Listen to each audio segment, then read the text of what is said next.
Good morning students. 11वीं वाले बच्चे, सिद्धि हिंदी विद्यालय के इस ऑनलाइन क्लासेस में आपका हार्दिक स्वागत है।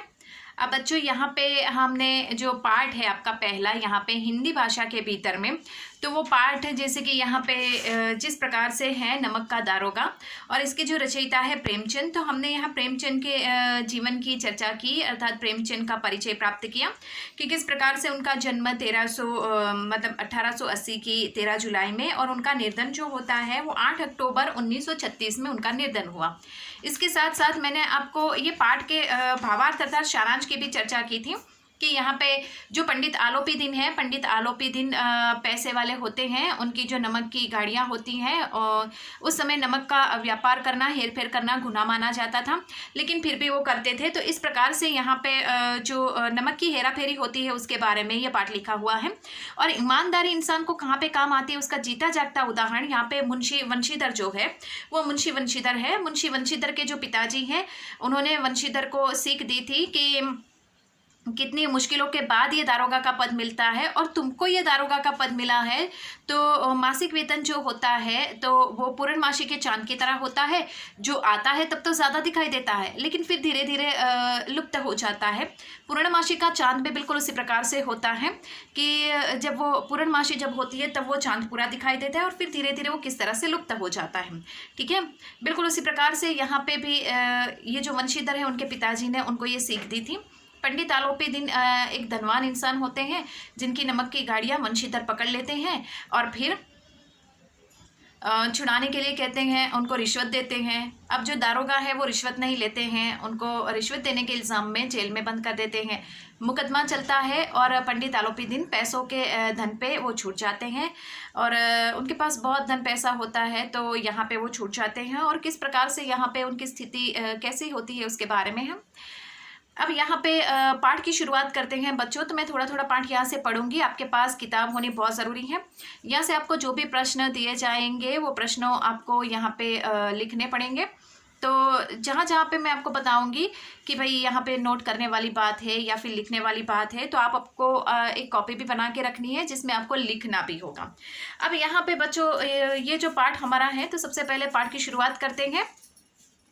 जब नमक का नया विभाग बना और ईश्वर प्रद वस्तु के व्यवहार करने का निषेध हो गया तो लोग चोरी छिपी इसका व्यापार करने लगे। अनेक प्रकार के छल प्रपंचों का सूत्रपात हुआ। कोई घूस से काम निकालता था तो कोई चालाकी से। अधिकारियों के पो बहार थे। पटवारियों का सर्वसम्मानित पद छोड़कर लोग इस विभाग की बरकंदाजी करते थे, जिसके दारोगा पद के लिए तो वकीलों को भी ललचाना पड़ता था। यह वह समय था जब अंग्रेज शिक्षा और ईसाई मत को लोग एक ही वस्तु समझते थे। फारसी का प्रालब्य था। प्रेम की कथाएं और श्रृंगार रस के काव्य पढ़कर फारसिंदो लोग सर्वोच्च पदों पर नियुक्त हो जाया करते थे। मुंशी वंशीधर की जुलेखा की वीरा कथा समाप्त करके मजनू और फरहाद के प्रेम वृतांत को नल और नील की लड़ाई और अमेरिका के आविष्कार के अधिक महत्व की बातें समझाते हुए रोजगार की खोज में निकले। उनके पिता एक अनुभवी पुरुष थे। समझाने लगे, बेटा घर की दुर्दशा देख रहे हो, ऋण के बोझ से दबे हुए हैं। लड़कियां हैं वह घास फूस की तरह बढ़ती चली जा रही है। मैं कगार का वृक्ष हो रहा हूँ, न मालूम कब गिर पड़ूं। अब तुम्ही पर के मालिक मुख्तार हो, घर के मालिक मुख्तार हो। नौकरी में ओहदे की ओर ध्यान मत देना, यह तो पीर का मजार है। निगाह चढ़ावे और चादर पर रखनी चाहिए। ऐसा काम ढूंढना जहां कुछ ऊपरी आय हो। मासिक वेतन तो पूर्णमास की चांद की तरह होता है, एक दिन दिखाई देता है और फिर घटते घटते लुप्त हो जाता है। ऊपरी आय बढ़ता हुआ स्रोत है जिससे सदैव प्यास बुझती रहती है। वेतन मनुष्य देता है, इसी से उसमें वृद्धि नहीं होती। अब यहाँ पे बच्चों जितना ये एक पेज जो होता है, एक पेज पढ़ेंगे और सिर्फ एक ही पेज की चर्चा करेंगे।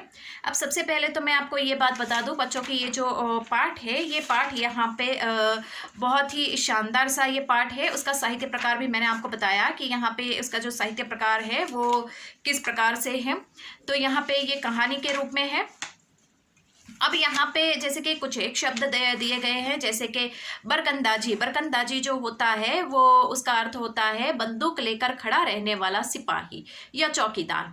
अब यहाँ पे बहुत सारे ऐसे शब्द दिए गए हैं, बहुत सरल से है। जैसे कि यहाँ पे बताया गया कि उस समय की बात यहाँ पे की गई है जिस समय यहाँ पे जैसे कि हम कह सकते हैं कि यहाँ पे उस समय जो ईश्वर प्रद यानी कि ईश्वर के द्वारा दिया गया ये जो नमक होता है, हम कहते हैं ना नमक आज भी बहुत सस्ता है और गरीब इंसानों को भी बहुत ही सरलता से प्राप्त हो। तो ऐसी नमक जैसी चीज़ यहाँ पे सरलता से प्राप्त होना, तो किस प्रकार से यहाँ पे उस समय नमक की हेरा फेरी करना बहुत बड़ा अपराध माना जाता था।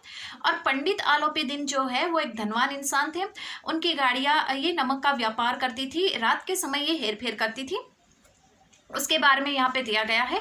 अर्थात यहाँ पे एक बात और बताई गई है कि जैसे कि यहाँ पे जो पढ़े लिखे इंसान जैसे कि वंशीधर जो है, ये वंशीधर यहाँ पे बताया गया ना, अमेरिका की बातें की गई है यहाँ पे, जैसे कि नए नए आविष्कारों की बात की गई है, यहाँ पे विरह कथा की बातें की गई है, यहाँ पे जिस प्रकार से यहाँ पे मजनू और फरहाद की बात की गई, तो मतलब ये सारी बातें जो है ये वंशीधर के पढ़ने में आती थी। अब ये पढ़ने के साथ नौकरी का क्या लेना देना, तो यहाँ पे ये सब पढ़ के, ईमानदारी की बातें पढ़ के, सारी बहुत मतलब जनरल नॉलेज की बातें पढ़ के वो आगे बढ़ेंगे। तो यहाँ पे उनके जो पिताजी हैं उन्होंने वंशीधर को सीख दी कि बेटा मेरा तो यहाँ पे बहुत, जैसे कि मैं तो कगार के वृक्ष की तरह हूँ। कगार का वृक्ष यानी एक बूढ़ा सा वृक्ष जो कभी भी गिर सकता है।